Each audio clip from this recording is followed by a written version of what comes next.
سوال میرا یہ ہے کہ جانوروں کے پائے عام طور پہ یہ بھینسے وغیرہ کے یا کٹے وغیرہ کے پائے جو ہیں یہ بنائے جاتے ہیں تو اس سے پہلے ان کو جلایا جاتا ہے. ان کے جو بال ہوتے ہیں یہ اوپر سے جل جاتے ہیں لیکن بالوں کی جڑیں جو ہیں یہ جلد کے اندر رہتی ہیں. کیا وہ جو بال رہ جاتے ہیں تو ان کو کھانے کا کیا حکم ہے؟ بغیر جلائے بھی اگر کوئی جانور کے بال کھا لیے، حلال جانور کے ذبح شدہ، تو اس کو یہ حرام نہیں ہے، کھاتا کوئی نہیں ہے، طبیعت جن کرتی ہے اس سے، لیکن اگر بال چلا گیا کھا لیا تو حرج نہیں ہے. انسانی بال کھانا حرام ہے، یہ یاد رکھیے. ہاں، یعنی حلال جانور کا کہا ہے کہ حلال ہے، انسان کا بال کھانا حرام ہے. یوں جلانے سے جڑیں تو باقی رہیں گی، ابالنے سے بھی جڑیں باقی رہیں گی.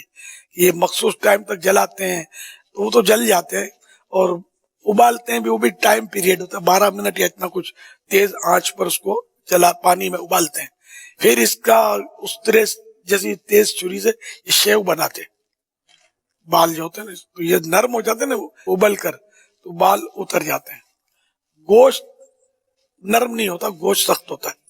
اگر گوشت بھی نرم ہو جائے تو پھر اس کے مسائل بنیں گے کہ اگر معاذ اللہ وہ پایا ناپاک تھا اور پانی اتنا سا ہوتا ہے تو وہ گوشت جو ابل کر نرم ہو گیا تو اب یہ پک گیا، اب یہ دھل بھی نہیں سکتا، اور یہ گوشت بھی گل گیا اور پانی ناپاک اس میں جذب ہو گیا، اب تو یہ دھویا بھی نہیں جا سکے گا، کھانا بھی اس کا حلال نہیں ہے. پایا کا میں نے وہ ٹرائی کی تھی، بندہ اس طرح بھائی بھیجا تھا اور ساری دیکھ بھال کے کتنی دیر میں یہ کرتے اس طرح، اور یہ تو میں نے بھی لے بھی آئے تھے میرے لیے پایا دکھانے کے لیے، وہ کھال سے بال شیو کیے ہوئے اتارے ہوئے، تو میں نے دیکھا بھالا اس کو بالکل کچا تھا، پکا ہوا نہیں تھا.